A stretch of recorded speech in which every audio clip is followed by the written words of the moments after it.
할렐루야, 할렐루야. 오늘 이번 가운데도 말씀을 통해 우리 살아계신 하나님을 만나는 저와 여러분이 되기를 축복합니다. 1960년대 선박왕이라고 불렸던 오나시스라는 세계적인 재벌이 있었습니다. 당시 해상무역이 활발하던 시대에 그는 이미 개인 소유의 배만 250척 이상을 갖고 있었고 항공사까지 보유하며 미래를 준비하던 당대 최고의 부자였습니다. 그런 오나시스라는 재벌이 미국의 케네디 대통령의 미망인이자 아름답고 매력적인 여인 제클린 부인이라는 사람과 재혼을 합니다. 나이차가 어떻게 되신지 아십니까? 무려 28살 차이입니다. 28살 차이. 그들의 만남은 돈이 만든 관계였습니다. 돈이 주는 만족과 안락함을 서로가 기대했지만 결국 그들은 돈 때문에 더 깊은 불행에 빠지게 됩니다. 아내 제클린은 사치가 굉장히 심했다고 합니다. 마음의 공허함과 허무함을 돈으로 채워보려고 했고, 그래서 재벌인 오나시스 28살이나 많은 그 남자와 결혼한 것이기도 했습니다. 오나시스는 그녀에게 한 달에 지금 가치로 환산을 하면 약 30억의 용돈을 줬다고 합니다. 그런데 여기저기서 한 달에 30억 감이 안 오시죠? 그런데 그녀는 그것보다 훨씬 더 많은 금액의 액수의 돈을 사치로 낭비했습니다. 그로 인해 부부 사이에 균열이 생기기 시작합니다.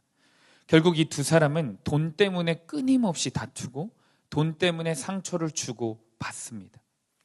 이렇게 불행한 삶을 살아가던 오나시스는 일남 일녀가 있었는데 하루는 아들에게 생일 선물로 무엇을 사줬냐면 비행기를 사줍니다. 그런데 그 아들이 아버지에게 선물 받은 비행기를 타고 가다가 추락사고로 목숨을 잃습니다. 하나 남은 딸은 돈 많은 재벌 유부남과 결혼했습니다. 그러나 3년 만에 이혼했고 7년 뒤에는 마약 중독으로 자살을 하고 맙니다. 인생의 말년에 이 오나시스라는 재벌가는 너무 비참했어요. 그리고 여전히 사치만 부리고 있는 그 아내에게 모든 재산이 자신이 죽으면 넘어갈까 봐 결국엔 자신의 조국에 거의 모든 재산을 헌납하고 생을 마감합니다. 그가 남긴 수많은 별장들에는 지금도 주인 없이 관리인들만 살고 있다고 합니다. 이 부부의 가정은 결국 남겨진 게 아무것도 없었습니다. 돈 때문에 다투고 관계는 무너졌습니다. 최고의 부자와 최고의 미모를 가진 여인의 만남조차 그들에게 서로 쉼이 돼주지 못했습니다. 그 이유는 사실 단 하나예요. 그들의 만남 가운데 돈과 정욕, 탐심은 있었지만 그들의 진짜 주인이신 예수님이 없었기 때문입니다. 저는 이 이야기를 접할 때 정채봉 시인의, 우리나라 정채봉 시인의 만남이라는 시가 생각이 났습니다. 제가 한번 읽어드려 보겠습니다. 가장 잘못된 만남은 생선과 같은 만남이다. 만날수록 비린내가 묻어오니까. 가장 조심해야 할 만남은 꽃송이 같은 만남이다. 피어 있을 때는 환호하다가 시들면 버리니까. 가장 비천한 만남은 건전지와 같은 만남이다. 힘이 있을 때는 간수하고 힘이 다 닿을 때는 던져버리니까. 가장 시간이 아까운 만남은 지우개 같은 만남이다. 금방의 만남이 순식간에 지워져 버리니까. 가장 아름다운 만남은 손수건과 같은 만남이다. 힘이 들 때는 땀을 닦아주고 슬플 때는 눈물을 닦아주니까. 여러분, 이 아름다운 시이지만 세상에서 손수건 같은 만남 찾기 어렵습니다. 모두가 자기 욕망, 자기 사랑, 자기 만족을 추구하며 살아가기 때문에 서로에게 사실은 쉼이 되어주는 관계는 없습니다. 그래서 지금도 수많은 가정이 깨지고 있는 거예요. 서로가 서로에게 상처와 배신을 주는 관계로 전락하고 마는 겁니다. 그러나 우리 성도님들은 그런 우리들의 삶 가운데 참된 쉼과 만족을 주는 만남이 있다는 사실을 깨달아야 할 줄로 믿습니다. 바로 우리 삶의 원래 주인이신 예수님과의 만남입니다. 돈 문제에 지친 사람들, 가정에 무너진 관계 앞에 지쳐있는 이들, 세상의 성공에 짓눌린 이들을 예수님은 오늘도 만나주고 싶어 하십니다. 과거에 예수님을 만났던 경험이 오늘 내 삶에 지속되지 않을 수 있어요. 신앙의 연륜이 쌓여 있다 해서 예수님과의 만남이 지속되는 것을 증명해 주는 건 아닙니다. 예수님은 그래서 오늘 다시 새롭게 우리 성도님들과 만나고 싶어 하십니다. 오늘 이 밤에 말씀을 통해 우리 예수님을 다시 만나는 은혜가 있기를 축복합니다. 첫 번째로 예수님께 가면 쉴 수 있습니다. 오늘 본문에서 예수님은 우리를 만나기 위해 이렇게 초청하십니다. 본문 28절입니다. 우리 한 목소리로 합독하겠습니다. 시작. 수고하고 아멘. 예수님께서는 단순히 위로를 넘어서 직접 만나주시겠다고 지금 약속하시는 겁니다. 본문에서 말하는 수고하다라는 것은요, 심신이 완전히 지쳐 고갈된 상태를 의미합니다. 그리고 저와 여러분은 살아가면서 사실 이 수고로운 상태를 피할 수 없어요. 한 유명한 사회학자는 오늘날 한국 사회를 가리켜 피로사회다라고 정의를 했습니다. 피로사회. 과거보다 풍요롭고 복지 제도도 참 많이 갖추어졌지만 오히려 우리들 가운데는 쉼이 사라지고 피로와 스트레스가 일상이 되어버린 사회라는 거예요. OECD 통계 자료에 따르면 우리나라는 평균 주간 노동시간이 무려 40시간이 넘습니다. 세계에서 가장 많이 일하는 나라 중 하나라고 해요. 현대인의 약 80%가 만성피로, 스트레스로 삶의 질이 떨어지고 있다라고 응답합니다. 돈이 없어서가 아니라 사실은 마음에 쉼이 없어서 죽고 싶다는 사람들이 너무 많아지고 있는 거예요. 이렇게 여유 없이 현실에 쫓겨 살다 보니 가족들끼리의 불화가 더 커지고 깊어지고 있는 것이 사실입니다. 그런데 여러분, 세상 속에서 세상 사람으로 사회인으로 살아가는 것도 힘든데 우리 그리스도인들로 살아가는 것은 무엇인가 더 힘들고 무거운 삶을 살아가는 것 같지 않습니까? 악하고 음란한 세상 한가운데서 하나님의 뜻대로 살고자 하면 그 자체가 때로는 짐처럼 느껴질 때가 있어요. 현실의 문제는 또 현실의 무게로 다가오니 염려와 두려움으로 짓눌리게 되는 삶도 살아갑니다. 그런데 오늘 주님은 너가 그 문제들, 그 힘들, 그 관계들, 아니면 그 수고로움들 너가 다 스스로 정리하고 나한테 와. 그래야 구원 얻는다 라고 하지 않으십니다. 그 짐들, 그 수고들, 현실의 문제들 내가 다 알고 있으니까 그대로 가지고 오라 라고 명령하십니다. 수고하고 무거운 짐진 자들아 다 내게로 오라. 오늘 본문의 이 예수님의 초청은 헬라어 문법상 현재 분사형으로 사용되었습니다. 이게 무슨 말이냐면 딱 한 번 그리고 지금 현재 지친 사람들을 불러주고 계신 게 아니라는 거예요. 과거부터 지금까지 계속해서 지치고 낙담해온 자들아 지금도 여전히 고통 속에 있는 너희들아 내게로 오라 라는 뜻입니다. 이 말씀은 곧 이렇게 해석할 수 있겠죠. 나는 너의 인생의 모든 고단하고 힘든 순간들을 다 알고 있어. 한순간도 빠짐없이 다 알고 있어. 너의 모든 수고와 고통을 함께 겪어왔어. 그러니 내가 다 알아. 나한테 오렴. 얼마나 세밀하고 따뜻한 우리 주님의 음성입니까? 사실 우리가 짊어지고 있는 인생의 짐들, 그중 많은 것들은 내가 잘못 선택한 죄로부터 시작된 경우가 많아요. 내가 지은 죄 때문에 죄책감을 갖고 공허함이라는 짐까지 스스로 짊어지며 살아갑니다. 누가 사실 떠넘긴 게 아니에요. 내가 욕심으로 내가 선택한 죄로 지게 된 짐이 우리 삶에 많습니다. 그런데 이 짐을 때로는 우리가 마치 누가 억지로 떠넘긴 것처럼 여기며 하나님을 원망할 때가 있어요. 많은 사람들이 오해합니다. 사람이 죽어서 지옥에 가는 모습을 마치 마귀가 우리를 강제로 끌고 가는 장면처럼 상상할 때가 있어요. 하지만 실제로는 그렇지 않습니다. 사람은요, 자기가 좋아서 스스로 선택해서 지옥에 들어가는 거예요. 이 땅에서도 마찬가지거든요. 내 욕심, 내 이기심, 내 정욕 때문에 누가 시키지 않아도 스스로 무거운 짐을 지고 살아가는 거예요. 그런데 주님은 이 모든 걸 알고 계십니다. 그리고 너의 죄 때문에 지게 된 짐이라 할지라도 우선 내게로 가지고 오라고 명령하십니다. 사랑하는 아들아, 사랑하는 딸아, 너는 내게 우선 와. 이것이 주님의 강력한 명령입니다. 여러분, 세상에 누가 이런 초청을 합니까? 이 세상은 이익이 되는 사람, 내게 보탬이 되는 사람과만 함께하고 싶어 합니다. 우리도 그렇지 않습니까? 만약 우리 성도님들의 자녀들이 배우잣감이라고 집에 데리고 왔습니다. 그런데 그 배우잣감이 얼굴에 그늘이 가득해요. 우울해요. 별 볼 일 없는 직업을 가졌습니다. 그다지 내키지 않는 인상을 풍긴다면 기쁘게 우리 가족으로 맞아들이기가 쉽지 않아요. 반면 밝아요. 집안도 좋습니다. 사회적인 능력까지 갖춘 사람이라면 누구라도 환영하고 싶겠죠. 하지만 주님은 다르십니다.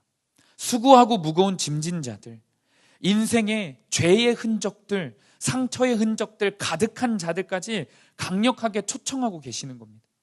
본문에 다 내게로 오라. 이 명령은 헬라어의 명령형으로 쓰였어요. 가장 강력한 명령입니다. 주님은요, 이 수고하고 무거운 짐진 자들을 그 누구보다 원하고 계십니다. 그리고 주님은 이 명령과 함께 분명한 한 가지 약속을 허락하세요. 내가 너희를 쉬게 하리라. 이것이 주님의 약속입니다. 주님은 자신의 약속을 지키실 수 있는 분입니다. 반드시 내가 너희에게 쉼을 줄 수 있다 라고 확신에 가득 차서 내게로 오라고 명령하시는 거예요. 주님이 주실 수 있다고 약속하시는 이 쉼은요, 단순한 휴식이 아닙니다. 새롭게 하시고 다시 살린다는 의미가 있어요. 죽어서 천국에 가서 누리는 안식이 아닙니다. 오늘 이 자리에서 우리의 영혼이, 우리의 삶이 새롭게 되는 쉼을 의미합니다. 이 쉼을 오늘도 주님은 우리 가운데 주고 싶어 하십니다. 그런데 문제는 우리가 주님께 나아가기만 하면 되는데 나아가는 것조차 안 한다는 거예요. 예배는 형식으로 드려요. 큐티도 형식으로 합니다. 큐티를 안 하는 분들도 계시죠. 기도도 형식적으로만 하고 끝나요. 마음을 다해 우리 주님께 나아가지를 않습니다. 우리 주님은 돈을 요구하시는 것도 아니고요. 대단한 능력을 요구하시는 것도 아니에요. 우리의 마음만을 요구하시는데도 그 마음을 들이며 주님께 나아가지를 않아요. 어떤 학생이 저에게 이렇게 말해요. 주님을 만나고 싶긴 한데 안 만나주세요. 주님이 안 만나집니다. 그런데 이 친구는 매일 큐티도 안 하고요. 예배 시간에 소리내서 기도하라고 하면 안 해요. 제가 이렇게 말해요. 주님은 자신을 만나고 싶어하는 자들을, 사랑하는 아들, 딸들을 절대 외면 안 하신다. 너와 내가 이야기하고 있는 이 순간에도 우리 주님은 마음을 다해 만나달라고 외치면 지금 이 순간에도 만나주실 수 있는 분이다. 언제든지 만나고 싶어 하시는 분이야 라고 말을 해줬습니다. 여러분, 오늘 이 예배 가운데서도 동일합니다. 믿으십니까? 주님께 마음을 다해 내 수고하고 무거운 짐 그대로 들고 나아가는 저와 여러분이 되기를 축복합니다. 주님은 우리에게 주님께 나아올 수 있는 방법을 이 성경을 통해 사실은 너무 많이 알려주셨어요. 어려운 게 아닙니다. 눈에 보이지 않는 하나님 만나는 거 쉽습니다. 예배, 믿음의 공동체의 교제, 골방의 기도, 그리고 매일매일 큐티를 통해 수많은 방법들이 우리에게 허락되었습니다. 따라서 이제는 내 힘으로 무거운 짐을 혼자 해결하려 하는 인생이 아니라 말씀과 기도로 주님 만나서 주님과 함께 동행해야 할 때입니다. 그런데 오늘 이 초청에는 한 가지 더 중요한 영적인 원리가 숨겨져 있습니다. 본문을 한번 자세히 보겠습니다. 다 내게로 오라, 내가 너희를 쉬게 하리라. 뭐라고 하시죠? 다 오래요, 다. 그리고 너희를 쉬게 하라고 하십니다. 복수형으로 사용되었어요. 개인의 초청이 아닙니다. 공동체적인 초청입니다. 주님 품에 안기는 비결은 혼자가 아니라 함께 나아가는 것입니다. 믿음의 공동체 안에서 함께 드리는 예배, 함께 드리는 통성 기도, 함께 나누는 말씀을 통해 우리의 인생이 새로워지는 역사가 오늘도 일어날 줄로 믿습니다. 그러니 세상의 공동체에 기웃거리지 마십시오. 세상의 방법을 의지하지 마십시오. 오늘 이 자리에 있는, 우리 옆자리에 있는 이 귀한 지체들과 함께 기도와 말씀으로 주님 품에 안겨야 할 줄로 믿습니다. 터키 갑바도기아에는 카타콤이라는 대형 지하 교회가 있습니다. 초기 기독교인들이 약 300년 동안이나 지하에서 숨어 신앙을 지킨 곳입니다. 여러분, 300년이 감이 오십니까? 지하에서 산 것이. 무려 10세대에 걸쳐서 그곳에서 민족들이 산 거예요. 그곳은 여름과 겨울 내내 차갑고 서늘하고 어두운 곳입니다. 하지만 그 안에는요, 찬양이 끊이지 않았어요. 예배가 살아있었습니다. 죽은 예배가 아닙니다. 죽은 찬양이 아니에요. 살아있는 찬양이었고 살아있는 예배였습니다. 그들 안에는요, 늘 뜨거웠어요. 어떻게 그들은 막막한 현실 속에서 뜨거운 찬양과 뜨거운 예배와 뜨거운 심장으로 그렇게 주님 바라보며 주님과 함께 살아갈 수 있었을까요? 어두운 환경 속에서 핍박이 커지는 만큼 그들 가운데는요, 한 성령 안에서 연합되어지는 그 공동체의 힘이 커지고 있었기 때문에 가능한 거예요. 말씀을 나누고 기도하며 서로를 품으며 그들은 지하에서 천국을 누린 거예요. 반면 지상의 수많은 제국들은요, 300년 사이에 서로 미워하고 다투고 하나라도 더 갖고자 전쟁하면서 결국 무너져간 제국들이 얼마나 많은지 몰라요. 사랑하는 여러분, 진짜 쉼은요, 돈이 주는 게 아닙니다. 사람도 아니에요. 좋은 환경도 우리에게 쉼을 주지 않습니다. 주님 안에서 하나가 된 공동체가 주는 쉼이요, 말씀 공동체가 허락하는 그 쉼이요, 진짜 주님이 허락하시는 귀한 안식입니다. 오늘 이 시간에 예수님의 초청 앞에 응답하여 수고하고 무거운 짐을 들고 주님께 나오시기를 축복합니다. 그리고 믿음의 공동체 안에서 속하여 서로의 짐을 나누고 체휼하며 함께 주님의 사랑을 서로 나누는 저와 여러분이 되기를 축복합니다. 적용 질문입니다. 나는 지금 영혼의 쉼을 누리고 있습니까? 혹시 세상의 수고와 죄의 짐에 짓눌려 예민하고 우울한 일상을 살고 있지는 않습니까? 내 짐을 주님께 맡길 때 진짜 쉼이 가능하다는 사실을 마음 깊이 신뢰하고 있습니까? 나는 지금 세상의 공동체와 시간을 더 많이 보내고 있습니까? 아니면 믿음의 공동체 안에서 쉼을 누리고 있습니까? 두 번째는 주님의 마음을 배워야 쉴 수 있습니다. 우리 오늘 본문 29절입니다. 한 목소리로 읽겠습니다. 시작. 나는 마음이 온유하고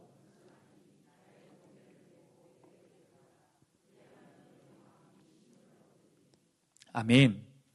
예수님은 오늘 본문에서 단지 내게로 나아오라고만 명령하신 건 아니에요.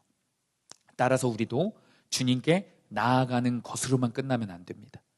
주님은 우리를 당신의 품으로 부르실 뿐만 아니라 당신의 마음을 배우라고 명령하십니다.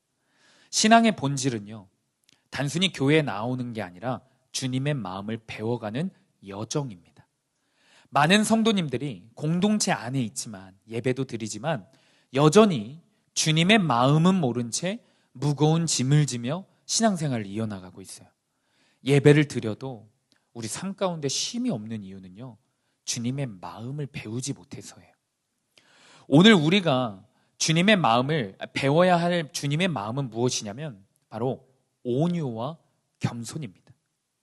이것은 단순히 성격이나 성품을 의미하는 것이 아닙니다. 자기 자신을 포기하면서까지 우리를 사랑하신 예수님의 그 사랑의 마음을 의미해요. 온유란 상대방의 악함과 연약함까지 감당해낼 수 있는 힘입니다. 또한 겸손은 자기 자신을 가장 낮은 자리에까지 내려놓고 상대를 사랑하는 힘이에요. 예수님이 이 온유와 겸손으로 자신의 전부를 내어주시며 우리를 사랑하셨습니다. 저는 막내 아들이거든요. 막내 아들이라서 그런진 몰라도 표현을 굉장히 잘합니다. 사람을 굉장히 좋아하기도 해요. 하지만 제 사랑에는 늘 한계가 있어요. 겉으로는 누군가를 위해 마음을 쓰는 것 같아 보이지만 실제로도 마음과 물질을 누군가에게 많이 쓰지만 사실은 제 마음의 평안을 위해서 이기적인 섬김을 할 때가 많습니다. 제가 편하자고. 부모도 배우자도 자녀도 서로 사랑하지만 끝까지 온유와 겸손으로 품어주기는 사실 어려워요. 그러나 예수님은 다릅니다. 우리의 연약함, 우리의 악함, 끈질긴 악함, 상처에서 나오는 모든 쓴뿌리들까지 예수님은 사랑으로 끝까지 품어주십니다. 헨리 나우에는 친밀함이라는 책에서 사랑의 3가지 특성에 대해서 이야기합니다. 첫째는 진실함, 둘째는 부드러움, 셋째는 무장해제입니다. 먼저 진실함은 사랑을 제대로 경험하지 못한 사람들에게 발견되는 것이 뭐냐면 거짓입니다. 거짓. 사랑을 진짜로 경험하지 못한 사람들은 가정에서도 친구들 사이에서도 심지어 교회 안에서도 사랑을 모르기 때문에 이상하리만큼 거짓말이 몸에 밴 경우가 너무 많아요. 사랑이 없으면 부부 사이에 거짓말이 생깁니다. 바람을 피우고 몰래 돈을 쓰고 감정을 숨기고 서로 속이게 돼요. 우리 주변에요, 거짓말이 몸에 밴 사람들이 너무 많아요. 그래서 우리는 이런 사람들을 볼 때 비난하기보다는요, 더 사랑해줘야 할 사람으로 봐야 해요. 그것이 바로 주님의 마음을 깨닫는 사람들의 시선입니다. 두 번째는 부드러움이라는 특징이 있습니다. 사랑할 때는요, 이를 악물고 날카로운 눈빛으로 대하는 사람은 아무도 없습니다. 제가 아는 어르신 목사님 중에 이 목사님은 정말 인상이 강하게 생기셨어요. 평상시나 백발이시거든요. 백발. 엄청 강하세요. 평상시나 설교 강단에서도 카리스마가 보통이 아니십니다. 언행도 거칠 때가 많으세요. 많은 분들이 이분 앞에서 꼼짝을 못 하십니다. 목사님들도 꼼짝을 못 해요. 그런데 제가 하루는 이분이 카리스마가 전혀 사라지고 완전 순둥순둥한 아기가 된 순간을 처음 딱 본 적이 있어요. 언제냐면 이 목사님의 손자가 미국에 있다가 왔는데 저 멀리서부터 저 손자를 보는데 뛰어가서 막 안아주시는 거예요. 입을 벌리고 안아주시더라고요. 사랑하면요, 부드러워지는 거예요. 부드러워져요. 사랑의 마지막 특성은 뭐냐면 무장해제래요. 무장해제. 사랑의 만남은요, 모든 무기를 다 내려놓고 만나는 겁니다. 공격무기만 내려놓는 게 아닙니다. 방어도구도 다 내려놓는 거예요. 포장, 과장, 거짓, 변명, 이런 모두 자기 방어 장치들을 다 내려놓고 만나는 것이 사랑입니다. 벌거벗은 채로 만난다라는 거예요. 사랑하는 부부 사이에 육체적인 사랑을 나눌 때 총칼을 차고 갑옷을 입은 채로 만나지 않습니다. 벌거벗고 모든 약점을 드러낸 채 만납니다.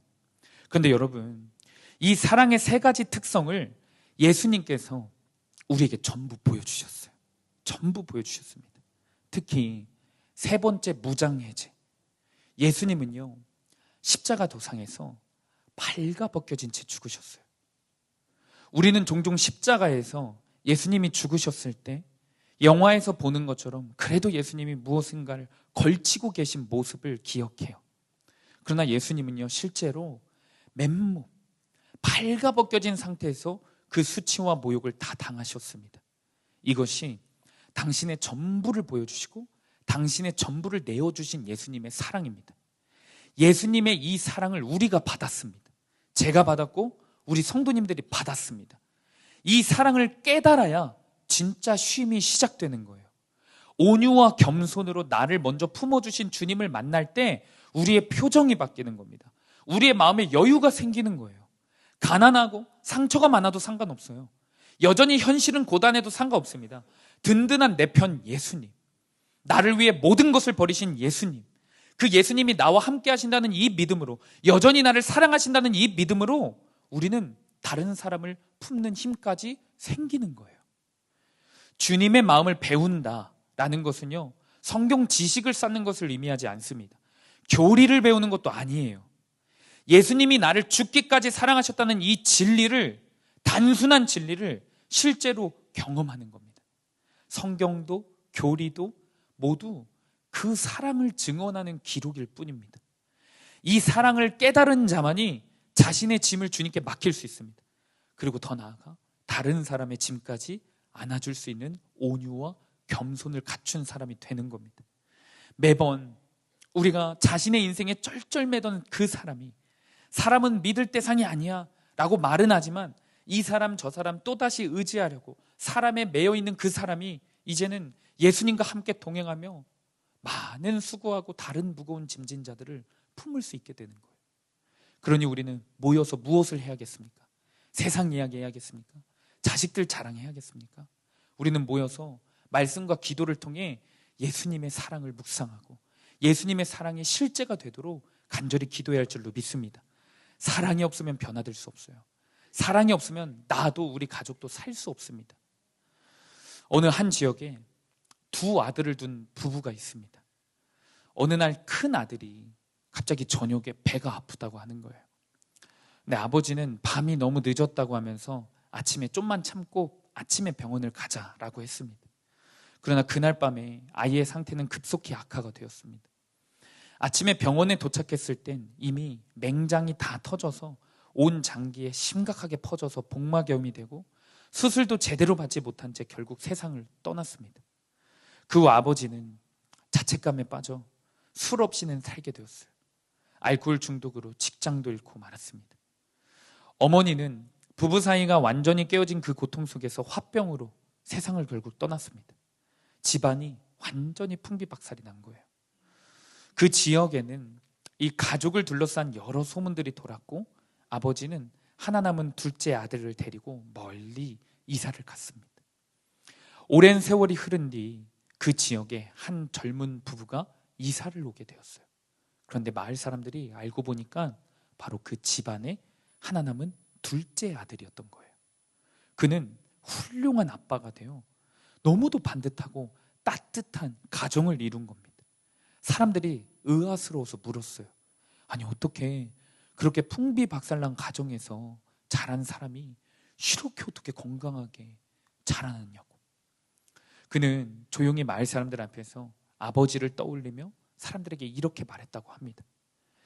아버지는 술을 끊지 못하고 결국 제가 고3 때 돌아가셨습니다. 저는 그렇게 고아로 살게 됐습니다. 그런데 저희 아버지는 살아계셨을 당시 매일 밤 술에 취해 밤늦게 오든지 새벽에 오든지 인사불성이 된 채 들어오셔서는 잠을 자고 있는 제 머리맡에 와서 뺨을 자기 얼굴에다 비비시면서 아들아 내가 사랑한다. 사랑한다 아들아.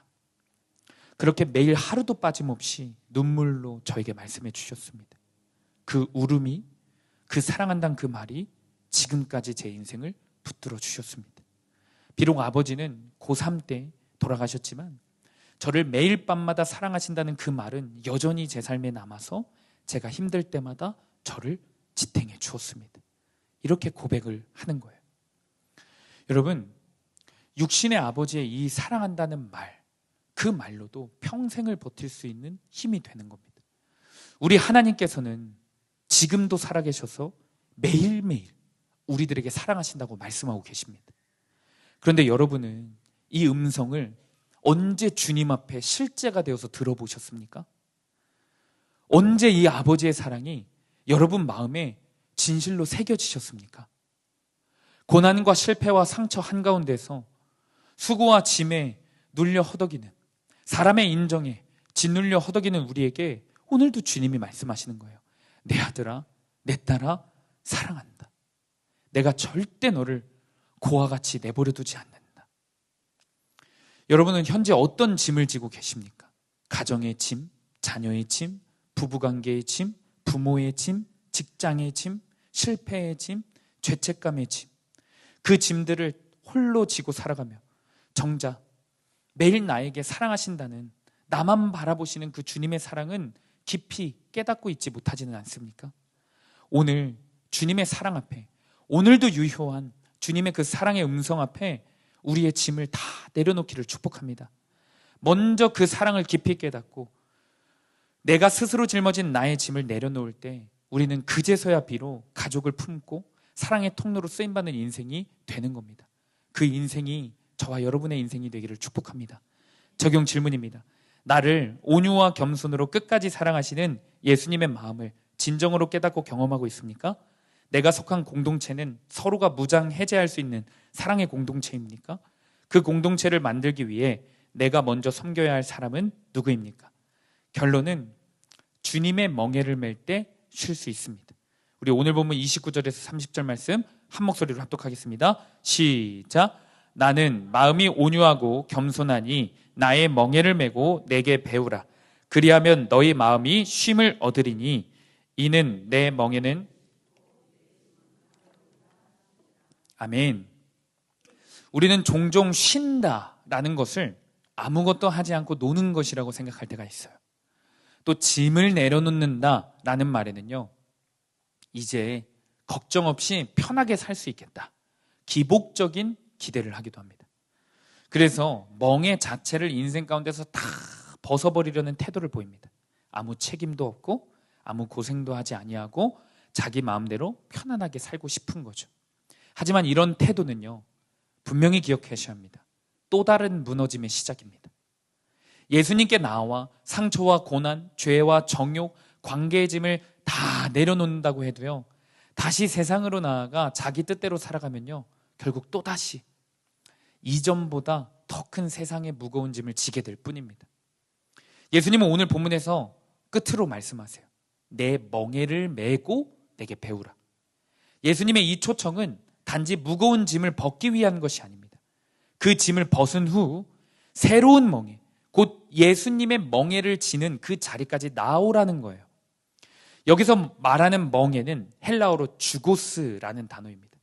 이는 두 마리의 소가 함께 짐을 나르도록 연결하는 도구예요. 멍에. 예수님의 멍에를 진다는 것은 우리가 혼자 지는 멍에가 아니라는 거예요. 주님이 나와 함께 지시는 멍에라는 겁니다.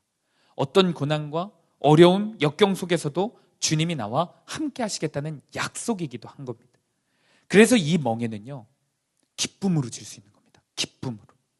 나를 짓누르고 무너뜨리는 어떤 부당한 명령, 부당한 짐이 아니라 거센 풍파가 몰아치는 우리들의 현실 가운데서 내 중심을 잡아주는 버팀목이 되어주는 겁니다. 예수님은 환경을 바꿔주시겠다고 약속하시지 않으세요. 그보다 더 중요한 거, 내가 짊어지고 있던 세상의 짐, 정욕, 집착의 짐을 다 내려놓고 이제는 예수님과 함께 동행하는 축복을 허락하신다는 거예요. 새로운 사명을 허락하신다는 겁니다. 그렇다면 우리가 예수님과 함께 지고 가야 하는 우리의 사명이자 멍에는 정확하게 무엇을 의미할까요? 매 예배마다 우리 수암교회 가운데 허락하시는 말씀이에요. 우리 교회에게 허락하시는 말씀, 바로 가족 구원입니다. 가족 구원.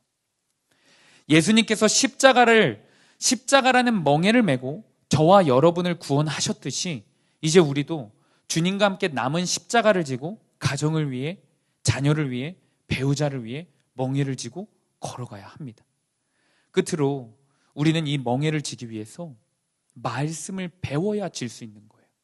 말씀이 없으면 우리 가족 안에 있는 고난과 꼬인 관계들이 해석이 되지 않습니다. 큐티하지 않잖아요. 내가 왜 이 짐을 져야 해? 라는 반응이 나와요. 내가 왜 이 아픔을 견뎌야 해? 이해가 안 되는 겁니다. 그래서 인생의 분노와 억울함만 남는 거예요. 그러니 우리는 살기 위해 큐티하고 살리기 위해 큐티해야 합니다. 말씀을 전하는 저도 여러분도 사실 별 인생 없어요.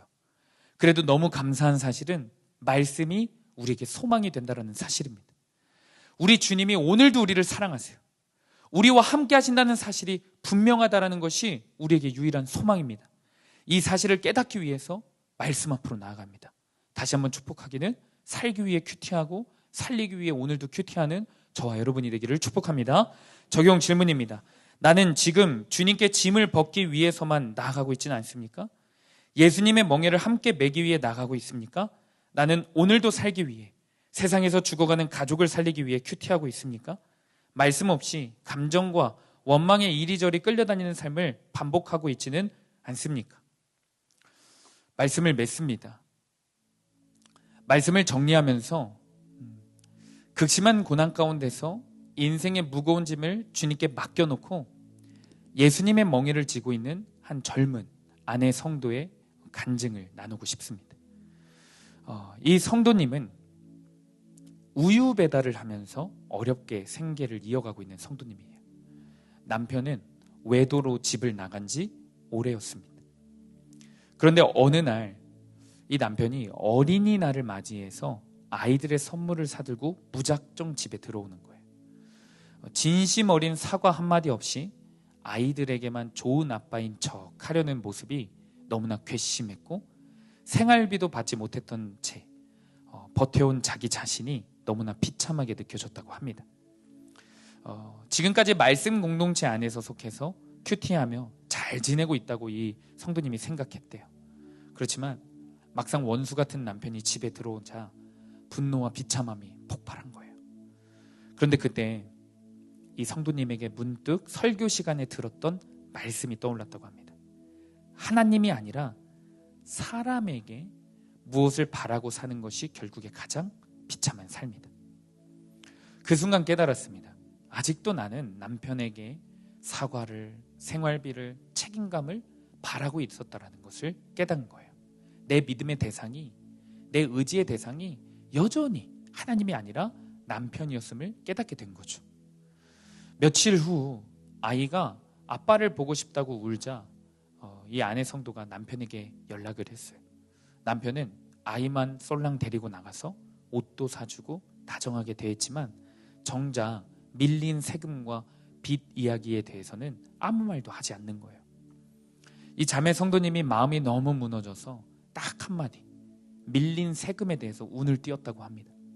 그런데 돌아오는 것은 냉대였어요. 다음 날 이 성도님이 계속 우유 배달을 하던 중에 남편에게서 문자가 하나 띡 오는 거예요. 봤더니 아이가 별로 울지도 않던데 왜 불렀냐, 짜증나서 금방 돌아왔다, 너 우유 배달이나 똑바로 하라고, 돈은 제대로 벌고 있는 거 맞냐고. 이 자매의 삶을 짓밟는 듯한 문자를 받고 자매는 그 자리에서 멈춰 섰습니다. 그리고 우유 바구니를 다 내려놓고 그 자리에서 소리내어 기도하기 시작했어요. 아버지, 저 너무 억울하고 너무 분해요. 저도 할 말이 너무 많잖아요.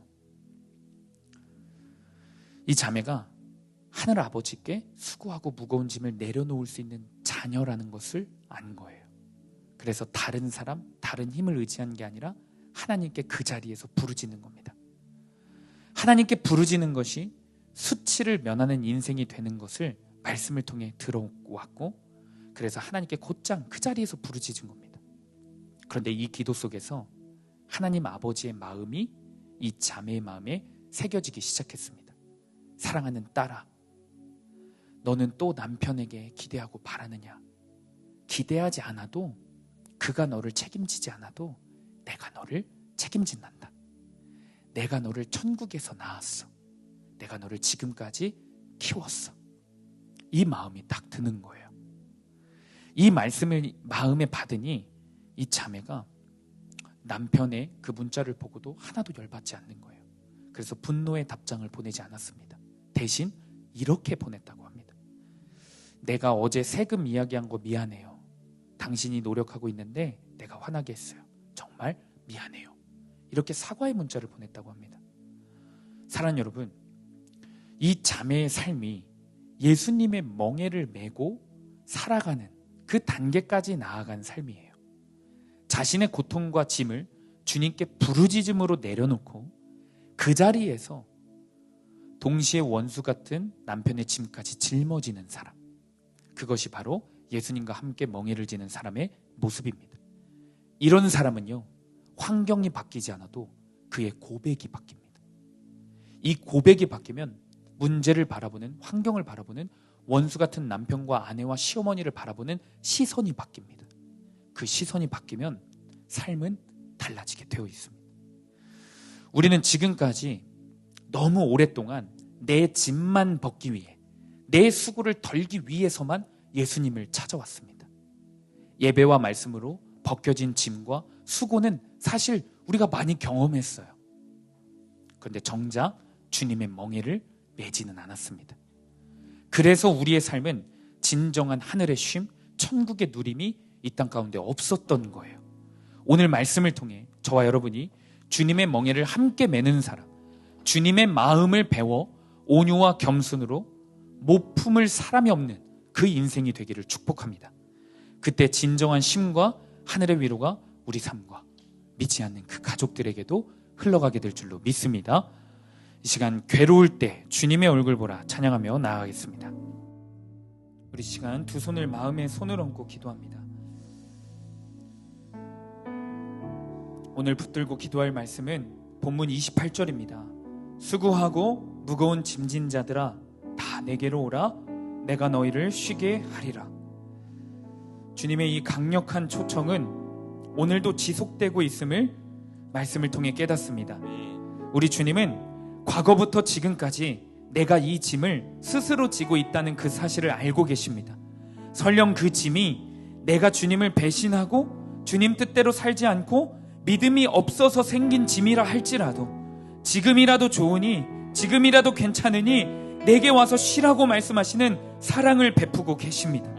이 측량할 수 없는 사랑 앞에 우리의 삶에 짓누르고 있는 죄책감, 염려, 자책, 분노, 상처, 가정의 문제를 맡겨드리기를 원합니다. 아멘. 주님, 이 시간 제가 만들어낸 수고, 제가 짊어진 정욕, 탐심의 짐, 오늘 이 시간 예수 그리스도의 십자가 앞에 예수 그리스도의 이름으로 내려놓기를 원하오니 주님 우리의 삶을 받아 주옵소서. 아멘. 우리를 끝까지 사랑하시고 품으시는 주님의 사랑이 이 시간 실제가 되게 하여 주옵소서. 아멘. 모든 것을 내어주신 그 십자가의 사랑이 내 상처 가운데, 내 분노 가운데, 내 무거운 짐 가운데, 내 더러운 죄악 가운데 실제가 되어 이제는 주님 품 안에 거하는 주님의 자녀된 인생이 되게 하여 주옵소서. 아멘. 우리가 이 시간 고아처럼 살지 않기를 원합니다. 주님의 자녀로 복된 자녀로 살아가기를 원하오니 이 시간 자녀의 영을 부어 주옵소서. 아멘. 주님 이름 한번 부르시고 통성으로 기도하며 나갑니다. 주여 내 모든 영역 죄의 종노릇하며 세상의 종노릇하며 살아가는 자들이 아니라 예수 그리스도의 십자가에서 구속받은 예수 그리스도의 십자가의 사랑에서 속량을 얻은 새 자녀로 새 신분으로 살게 하여 주옵소서. 주님 그 사랑을 받을 자격은 우리로부터 나오는 것이 아닙니다. 우리의 열심으로 우리의 노력으로 그 수고하고 무거운 죄의 짐을 주님 버릴 수가 없습니다. 덜쳐낼 수가 없습니다.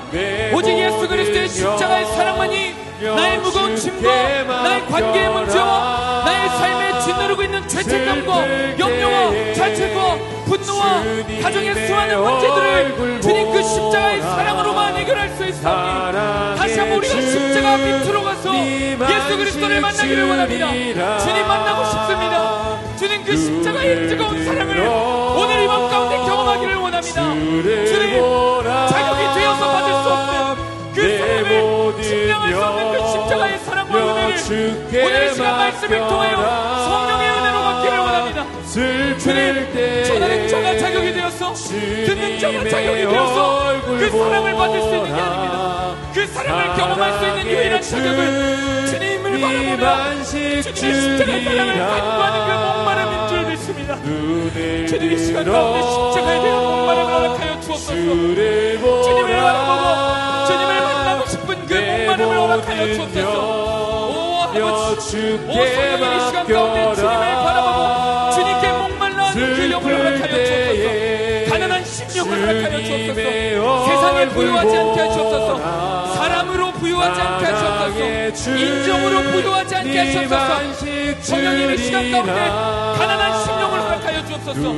오직 예수님을 바라보고 오직 예수 그리스도의 안식을 사모하며 주님의 십자가의 사랑으로 가득 덮어지고 우리의 머리부터 발끝까지 주님의 보혈로 덮어지는 은혜를 이 밤 가운데 허락하여 주옵소서. 실패의 자리 가운데 성령 충만을 허락하여 주옵소서.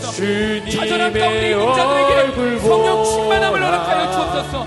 오직 주님의 보혈로 오직 주님의 은혜로 자격 없는 자에게 부어주시는 그 성령 충만함의 은혜가 이 시간 가운데 허락될 줄로 믿습니다. 오알라 파이라 와라 와라 와라 와라 오알라 파이라 와라 와라 와라 와라 오알라 와라 와라 와라 와라 와라 여 주께 맡겨라. 관계의 짐, 작업의 짐, 인정의 짐, 가정의 짐, 재정의 짐, 영혼 구원의 짐, 주님 내 힘으로 감당하려 했습니다. 주님 내 힘으로 할 수 없습니다. 주님께 맡겨드립니다. 주님과 함께 나아갑니다. 주님 손 꼭 붙잡고 나아갑니다.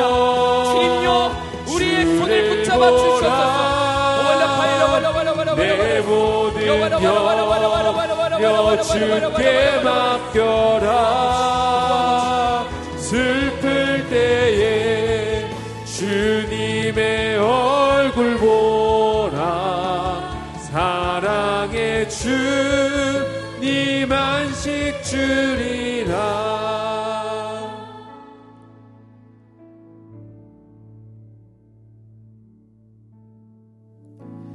이 시간 주님이 임재하시는 거룩한 강단으로 우리 성도님들을 초청합니다. 몸을 일으켜 세워 이 자리 가운데 목마름으로 나와 기도하시기를 바랍니다. 기도 제목이 있으신 분들은 기도 카드를 작성하셔서 나오시면 안수해서 기도해 드립니다. 오늘 우리가 붙들고 기도할 말씀은 29절에서 30절 말씀입니다. 나는 마음이 온유하고 겸손하니 나의 멍에를 메고 내게 배우라. 그리하면 너희 마음이 쉼을 얻으리니 이는 내 멍에는 쉽고 내 짐은 가벼움이라 하시니라. 주님께 나아오라는 이 초청은 우리의 짐을 벗기 위해서가 아니라 예수님의 멍에를 함께 메어 여전히 죽어가고 있는 지옥을 향해 스스로 걸어가고 있는 우리 가족들을 구원하기 위해서임을 말씀을 통해 깨닫습니다. 외면했던 그 가족 구원의 사명의 자리를 미루고 또 미루고 있었던 그 가족 구원의 사명의 자리를 오늘도 초청해 주시는 그 사랑 앞에 우리가 이 시간 회개함으로 나아가기를 원합니다. 아멘. 주님, 말씀 없이는 이 길을 걸을 수 없사오니 먼저는 내가 살기 위해서, 가족들을 살리기 위해서 매일 말씀 앞에 몸부림치는 우리가 되게 하여 주옵소서. 아멘. 말씀을 통해 주님의 사랑을 경험하고 그 사랑으로 같은 상처 속에 허덕이고 있는 가족들을 끝까지 품는 자들이 되게 하여 주시옵소서. 아멘. 환경이 바뀌지 않을지라도 우리의 고백과 시선이 바뀌기를 원하오니 아멘. 주님, 그 놀라운 축복과 기적을 우리 가운데 허락하여 주옵소서. 아멘. 우리 수함교회 다음 세대와 작년 세대가 말씀으로 거듭나는 세대가 되게 하여 주옵소서. 아멘. 내 속회와 소그룹 나눔 가운데 심령이 거듭나는 역사가 성령 충만함의 역사를 더하여 주시옵소서. 아멘. 그래야 우리 교회만 부흥하는 것으로 끝나는 것이 아니라 주님의 나라를 위하여 주님의 손과 발이 되는 우리 교회가 될 수 있도록 인도하여 주옵소서. 아멘. 이 시간 주님 이름 한번 부르시고 통성으로 기도하며 나갑니다. 주여, 주님의 얼굴 보라.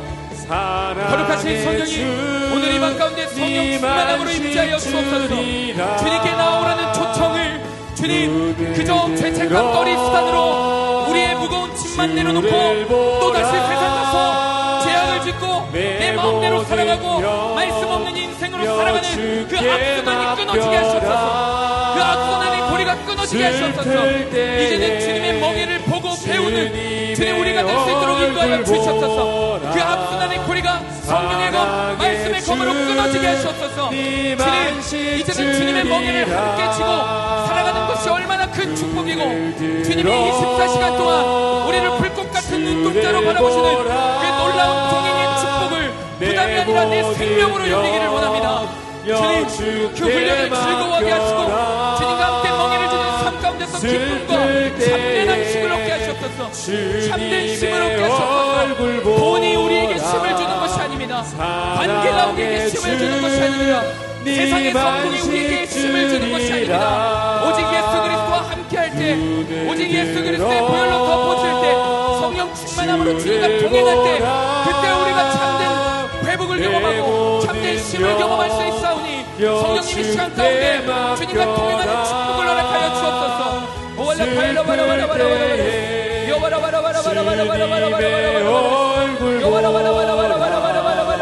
사랑의 주님 안식 주리라. 우리가 말씀 없이는 이 길을 도저히 걸을 수가 없습니다. 내 노력으로 내 결단으로 걸을 수 없는 길입니다. 주님, 그러기에 오늘도 말씀 앞에 서게 하셔서 매일 큐티하게 하시고 주님 매일 동행하는 훈련을 허락하게 하여 주시옵소서. 즐거이 따르게 하시고 기쁨으로 따르게 하시옵소서.